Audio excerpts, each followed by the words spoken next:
զբաղացնել հարթակը մարտի։ Հրթիռահրետանային ստորաբաժանումն անցնում է ուսումնական պարապմունքի պլանով առաջադրված խնդիրների իրականացմանը։ Ճշգրիտ գործողություններով խոցվում են պայմանական նշանակետերը։ Գերակա խնդիրն է վերհանել զորախաղի ներգրաված ստորաբաժանման պաշտպանունակությունը, ստուգել զինանձնակազմի գործողությունների արդյունավետությունը, կատարելագործել նրանց ներդաշնակումը։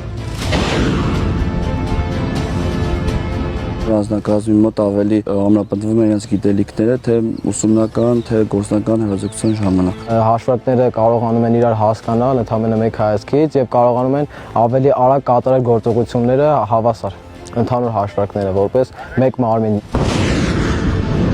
Կրակային խոցումներն իրականացվում են հայրենական արտադրության փոքր համազարգային կրակի ռեակտիվ Ատլանտ համակարգերի կիրառմամբ։ Նշանակետ 101 հրետանային մարտկոց։ Հայաստանի Հանրապետության բանակի զինանոցը համալրած այս զինատեսակը նախատեսված է կենդանի ուժի, կրակային միջոցների եւ շարասյուների խոցման, ռեակտիվ, հրետանային, ականանետային եւ զենիթային մարտկոցների ճնշման համար։ Ունի աշխատանքի ավտոմատացված ռեժիմ, ինտեգրված օդերևութաբանական կայան, ապահովում է կրակի բարձր խտությունը։ Առաջի կարևորագույն խնդիրը այն է, որ մարտական գործողությունների ժամանակ անձնակազմը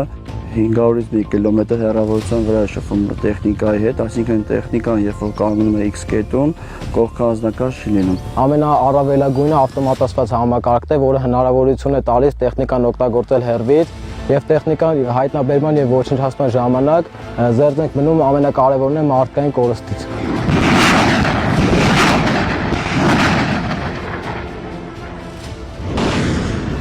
Յուրաքանչյուր նման վարժանք ամրապնդում է զինծառայողների պատրաստությունը, ոգևորում, տրամադրում է առավել եռանդով ու պատվախնդրորեն կատարելագործելու ցուցաբերած արդյունքները։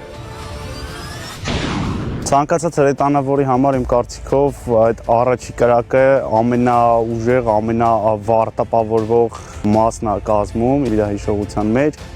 ու ես ահավոր ոգևորված եմ դրանից։ Ուսումնական պարապմունքի շնորհիվ ամրապնդվեցին առաջադրված գործողությունների նախապատրաստմանն ու վարմանն առնչվող զինծառայողների հմտություններն ու կարողությունները, ստուգվեց ներգրաված ստորաբաժանումների կառավարման համակարգի արդյունավետությունը։ Ընդհանուր առմամբ ստուգատեսը ստորաբաժանման անձնակազմին առավել արդյունավետ գործելու, դաշտային վարժվածությունը բարձրացնելու հնարավորություն ընձեռեց։ Բացի այդ, այն կարևոր միջոց հանդիսացավ զարգացնելու ստորաբաժանման զինծառայողների փոխգործակցելու ունակությունն ու ներդաշնակումը։ 2 տարի անընդմեջ մեր զորամասը ճանաչվել է ՀՊՆ զինված ուժերի լավագույն հրետանային զորամաս եւ անցած ուսումնական փուլը եւ այս ուսումնական փուլի արդյունքները թույլ են տալի վստահաբար ասել, որ առաջիկա քննություններում ցույց ենք տալու բարձր ցուցանիշներ։ Պատրաստ ենք ապացուցելու, որ մեր զորամասը եղել է եւ մնում է լավագույն հրետանային զորամասը։ Հովհաննես Պարաշյան, Ներսես Իվանյան, Ռազմիկ Տիգրանյան, Հովհաննես Գրիգորյան, Զինուշ։